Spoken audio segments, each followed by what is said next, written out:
It was late when I returned home that evening, later than usual. The city streets outside had already quieted, leaving only the hum of distant traffic and the occasional bark of a stray dog.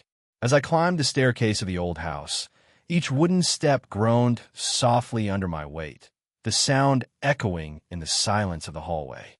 The air smelled faintly of varnished wood mixed with the comfort of something more homely, perhaps tea that had been brewed hours ago, or the soft trace of flowers from the vase she kept by the window. When I reached the top, I stopped in surprise. Leaning casually against the doorframe of my room was my landlady. She wasn't standing stiffly, nor waiting impatiently as if she had something to demand. No, she rested there with a kind of effortless grace, one arm folded across her waist, the other brushing against the frame as though the wood was her companion. The dim lamp at the end of the corridor painted her in shades of amber and shadow. Her features, strong yet softened by time, seemed to glow in the quiet light. She was older than me by more than a decade, but in that moment, she didn't appear older. She appeared composed, striking, and in some way, timeless. Her eyes lifted to meet mine, steady and unwavering, and for a moment I felt as though I'd walked into a scene I wasn't prepared for. She smiled faintly, not wide or forced, but with the kind of smile that seems to carry both curiosity and restraint. She didn't move from the door. She didn't even speak at first. She simply looked at me, her presence filling the narrow hallway in a way that made me forget the world outside entirely. I cleared my throat, offering a polite nod, but my voice felt caught in my chest. Something about her stance, the way she leaned against the door, blocking the way so casually as though she had been waiting for me, sent a ripple through my thoughts. She wasn't just my landlady in that instant. She was a woman who carried herself with quiet authority, yet with something softer underneath, something that drew me, and even as I tried not to stare. The silence stretched, only broken by the distant ticking of the clock downstairs. I could hear my own breathing, feel the slight quickening of my heartbeat. There was a faint fragrance in the air, something floral, something understated, and I couldn't tell if it was her perfume or just the lingering scent of the house itself. Finally, she tilted her head slightly, her hair falling gently across her cheek, and the motion was so simple yet so human that it made me realize how intently I had been watching her. Her voice came then, calm and low, carrying both ease and quiet command. "You're home late." And though the words were ordinary, the moment was anything but. Her words, "You're home late," still echoed softly in my mind as I shifted the strap of my bag on my shoulder. I tried to answer lightly with a small smile. "Got caught up at work. Time slipped away." She nodded slowly, as though weighing the truth in my words, and then her lips curved into the faintest grin. "Work seems to be stealing too much of your time lately." At first, I thought she was teasing, the kind of harmless remark a landlady might make, meant to fill silence. But the way she said it, the way her eyes lingered on me instead of drifting away, told me it was more than that. She wasn't asking about rent. She wasn't reminding me of rules. She was noticing. I leaned lightly against the wall across from her, pretending to rest, but in truth, I needed the support. The air between us felt different now, almost charged. She began with the usual, asking if the plumbing was working fine, if the noise from the street bothered me. Her tone was casual, but her posture gave her away. She leaned slightly forward, arms loosening from their fold, one hand tracing absent patterns along the wooden frame. Every movement was small, but I couldn't help noticing how they drew me closer, word by word, gesture by gesture. Then her questions shifted. "How was your day, really?" she asked, her voice softening. Not just polite small talk, but an invitation. I hesitated. No one had asked me that in weeks, not with that kind of sincerity. I found myself telling her things I hadn't planned to share, about the long hours, the weight of expectations, the quiet loneliness of being far from home. She didn't interrupt. She listened. Her gaze never left mine, and her silence wasn't empty. It was steady, supportive, like a space where my words could safely fall. At one point, she tilted her head slightly, her brow furrowing in empathy. "It must be hard. Carrying all of that at your age, she murmured, almost to herself. The comment stayed with me, not because of the age she mentioned, but because of the softness in her tone. It was as though she saw me not just as a tenant, not just as a young man rushing through life, but as someone worth slowing down for, worth understanding. The hallway felt narrower, the lamp's light warmer. Each pause between us carried weight, as though silence itself had become another layer of conversation. I could hear the faint rustle of her sleeve as she shifted closer, her shoulder brushing against the wood with a soft scrape.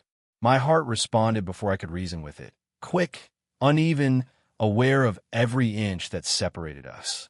I wanted to thank her for listening, for noticing, but the words caught in my throat. Instead, I met her gaze, and for a moment, I let the silence speak for me. It wasn't just small talk anymore.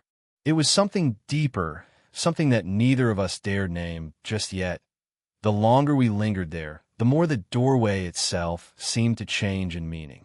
At first, it had been nothing more than an entry point, the threshold to my rented room. But as she remained there, leaning against it with quiet insistence, it became something else. A boundary, a pause, a space where words slowed and unspoken things began to rise between us. She hadn't stepped aside, and I hadn't asked her to. Her presence there, blocking the way, didn't feel like a denial. It felt more like a question, a silent, "Are you in a hurry, or can you stay with me a little longer?" Her shoulders shifted as she leaned deeper into the frame, and the sleeve of her blouse brushed lightly against me as I adjusted my stance. The contact was barely a whisper, but it startled me in its effect. A warmth ran through me, sharp and sudden, reminding me how close we were standing. I kept still, not trusting myself to step back, and certainly not wanting to. She tilted her head toward the narrow hallway, her voice carrying a different tone now, softer, more reflective. "It's strange," she said, "how quiet this house can feel sometimes." There was a pause, and then she added, almost reluctantly, "My children used to fill it with noise. Now it's just walls and echoes." Her words hung in the air, fragile yet heavy. For the first time that evening, I heard something behind her calm. Not just authority, not just poise, but loneliness. And I understood then that her leaning against that door wasn't simply casual. It was deliberate. She was holding me there, in her company, because the silence of this house was too much to carry alone tonight. I searched her face, and in the faint light, I noticed the flicker of vulnerability in her eyes. It made her seem more human, more reachable than I had ever seen her before. I wanted to respond, but words felt clumsy. So instead, I let the silence stretch between us, hoping she could feel what I couldn't yet say, that her confession mattered, that she wasn't alone in that moment. The door behind her seemed to loom larger now. On one side, the safety of my room, privacy, escape, the familiar. On the other side, her warmth, mystery, and something I didn't yet dare define. And there she stood, perfectly between the two, as though waiting for me to choose. The floor creaked softly as I shifted my weight, but I didn't move forward. My chest tightened with the pull of two instincts, one urging me to retreat into what was safe, the other urging me to stay, to risk the unknown. She held my gaze then, her lips parting as though she wanted to speak again, but no words came. Only the faint curve of a smile, wistful and knowing. In that quiet standoff, the doorway had become more than wood and hinges. It had become the threshold to something unspoken, something that both frightened and drew me in. She laughed at something I'd said, not a loud, careless laugh, but a soft ripple of amusement that seemed to rise from deep within her. It filled the quiet hallway more warmly than the dim light ever could. I found myself smiling too, almost involuntarily, not so much at the words exchanged, but at the sound of her laughter itself. Yet what unsettled me was what followed. The laughter didn't fade quickly. It lingered in her expression, and especially in her eyes. She kept looking at me, her gaze steady, as though she was searching for something beyond my words, something unspoken that I might not even realize I was revealing. My throat tightened. I looked away briefly, pretending to adjust the strap of my bag again, but when I looked back, her eyes hadn't moved. They were still fixed on me, calm yet questioning, carrying a weight I hadn't prepared for. And then, so naturally I almost missed it, her hand lifted. She pressed it gently against the frame of the door as though steadying herself. And in that small movement, her fingers brushed against my forearm. The touch was light, so light that another person might not have noticed it. But I noticed. Every nerve seemed to recognize it at once. The warmth of her skin seeped through the thin fabric of my sleeve, and a current shot through me, quiet but undeniable. For a fraction of a second, I thought she might pull away, startled by her own gesture. But she didn't. Her hand remained there, casual yet deliberate, her fingers just barely curled against the edge of my arm. I should have stepped back. I should have laughed it off or shifted away to break the tension. But I didn't. My body stayed rooted to the spot, caught between hesitation and desire. Instead of pulling away, I let the moment live. I met her gaze again, and this time I didn't look aside. Her eyes were softer now, but no less piercing. I could see reflections in them, the glow of the hallway lamp, the faint shadow of her hair falling across her cheek, and something else, a question, maybe even an invitation. The silence pressed around us, yet it didn't feel empty. It felt alive, like a string pulled taut, waiting to be either released or played into music. My heartbeat was louder than the creaking pipes above, louder than the clock ticking downstairs. I wondered if she could hear it too. Her lips parted slightly, as though she might say something, but no words followed.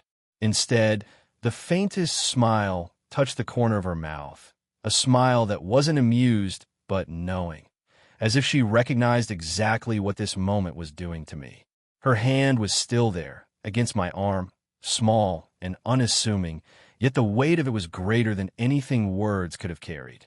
And I realized then, this wasn't an accident, nor was it meaningless. It was a pause, a silent admission, a glance that lingered too long, and a touch that lingered even longer. The longer her hand lingered near mine, the louder my thoughts became. Inside me, two voices argued fiercely. One told me this was nothing, that I was reading too much into a moment of harmless closeness. The other insisted it was impossible to mistake the softness in her eyes, the deliberateness in the way she hadn't moved aside. My chest rose with a quiet, uneven breath. I wanted to step forward to close the space between us in a way that would make my intentions clear. Yet at the same time, the weight of hesitation pressed against me, holding me back. Respect, fear, and desire tangled together until I couldn't tell which one was guiding me more. I thought about what it meant. Her, the landlady, older, poised, and dignified. Me, her tenant, younger, uncertain, caught between admiration and longing. What would people think if they saw us here, lingering in this narrow hallway, our conversation stretching into silence, our bodies almost touching? The world outside this house would never understand. Perhaps she felt that conflict too. Her gaze wavered for a moment, as though she too was caught between confidence and doubt. The faint smile she had worn slowly softened, replaced by an expression I hadn't expected to see on her face: vulnerability. She leaned back more firmly against the door, as though steadying herself, her arms no longer folded but resting lightly at her sides. Her voice, when it came, was quieter than before. You know, it's been a long time since I've had company like this. Her admission cut through me, not because of the words themselves, but because of the way she said them, almost as if she was confessing something she hadn't meant to share. Her tone wasn't playful or commanding anymore. It was fragile. I swallowed, my throat dry, unsure how to respond. Every instinct told me to reach out, to reassure her, to show her she wasn't alone in that vulnerability. But another part of me feared that any movement, any word, might break the delicate trust that had just been revealed. For a long moment, I stood frozen, caught in the weight of her honesty. My mind replayed her words again and again. A long time since I've had company like this. She wasn't speaking of noise or of tenants. She was speaking of closeness, of being seen, heard, and cared for. The air felt heavier now, almost sacred in its silence. I could hear my pulse in my ears, feel the warmth of her presence, so close that even the faintest shift of her breathing brushed against me. And though my heart urged me to step forward, to close the distance, my hesitation held me firmly in place. I didn't want to risk shattering something so fragile. So I stayed, silent, searching her eyes, letting her know without words that her vulnerability was safe with me. It was a quiet standoff between fear and desire, and in that moment, neither of us was ready to let go. The silence between us deepened, not uncomfortable, but so thick with meaning that it felt like the very air was waiting for one of us to move. My heart beat unevenly, torn between caution and longing, until finally instinct pushed me to act. Not boldly, not recklessly, but gently. Her hand still rested against the doorframe, fingers curved lightly against the wood. I reached out slowly, as though testing the weight of the moment, and placed my hand gently over hers. The contact was small, subtle. My palm pressed softly against her skin, warm against warm. For a heartbeat, I feared she might pull away, retreating behind that composed exterior I'd always known her for. But she didn't. She stilled, her body almost imperceptibly tensing, before her fingers shifted slightly, not away from me, but toward me, curling just enough to acknowledge my touch. It was nothing more than the meeting of hands, yet it carried the weight of something far greater. A silent admission, a fragile truce between hesitation and desire. I glanced up at her, my eyes searching for permission, for any sign that I'd crossed a line. But what I found instead was something that caught me completely off guard. She was looking at me differently now, not as her tenant, not even as a younger man, but as someone who had stepped across an invisible threshold with her. Someone she had allowed into a part of herself that was usually hidden. Her lips parted slightly, though no words escaped. Her breathing was slow, deliberate, as though she too was bracing herself for the truth of what this moment meant. I could feel the faint tremor in her fingers beneath mine, not from fear, but from the undeniable gravity of being seen, of being touched in a way that wasn't practical or casual, but deeply human. I tightened my hand gently, just enough to let her know that I wasn't pulling away, that I wasn't afraid of the closeness we had stumbled into. And in return, she allowed her hand to soften beneath mine, her touch no longer tentative but quietly present, as though she too had chosen to stay in this moment rather than retreat. The hallway seemed to fade around us, the ticking clock, the creak of the house, the distant hum of the city. None of it mattered. All that existed was her hand beneath mine and the unspoken understanding that had passed between us without a single word. It wasn't dramatic. It wasn't bold. But it was tender, and it was real. For the first time since I had met her, I felt that she wasn't holding herself apart, wasn't hiding behind authority or distance. She was here, with me, letting me see her in the simplest and most profound way, through a touch that said more than words ever could. And as I stood there, hand over hers, I knew something had shifted forever. Her hand remained beneath mine, steady and warm, and for a long moment neither of us moved. It felt as though time itself had slowed, holding us still so that we could both understand what was happening. Nothing had been spoken aloud, yet everything important had been said in the silence between our joined hands. Then, gently, she drew in a breath and let her gaze soften. Something in her eyes told me she had made a decision, not to retreat, not to pretend, but to allow the moment to exist for what it was. A quiet acknowledgement of something that had been building between us, unspoken and undeniable. Finally, with a small shift, she stepped to the side, her body moving away from the doorframe that had kept me paused for so long. But even as she made space, she didn't let go of the closeness we had shared. Instead, her shoulder brushed against mine as she passed, a deliberate and lingering touch that left warmth trailing across my skin. I stepped into my room slowly, almost reluctantly, as though crossing the threshold meant leaving something precious behind. Yet before I could close the door, I turned back. She was still there, standing in the hallway, her posture relaxed now, her expression calm, but touched with something deeper. She smiled, soft, meaningful, not the polite smile of a landlady, but the kind a woman gives when she has let someone see a part of her heart. "Good night," she whispered, her voice low but carrying more weight than the single word should have. I returned the smile, my voice quiet but steady. "Good night." As I closed the door, the air of my room felt different, warmer, charged with the memory of her presence. I leaned against the wood for a moment, my hand still tingling where it had rested over hers. My chest felt both lighter and heavier at once. Lighter because the loneliness I'd been carrying all day seemed to have faded, heavier because I now carried something far more delicate, the beginning of a bond one hadn't expected. I thought about the way she had looked at me, the way her touch had lingered, the way she had confessed, without really saying it, that she missed having company in her life. And I realized this wasn't just about attraction or curiosity or the thrill of crossing some forbidden line. It was about being seen, being understood, being held in the quiet space between two lives that had found each other unexpectedly. That night, as I lay in bed, I couldn't hear the ticking clock or the hum of the city. All I could hear was the echo of her voice, the weight of her gaze, and the memory of her hand beneath mine. Nothing had been promised. Nothing had been declared. Yet I knew, with a certainty that surprised me, that something had begun.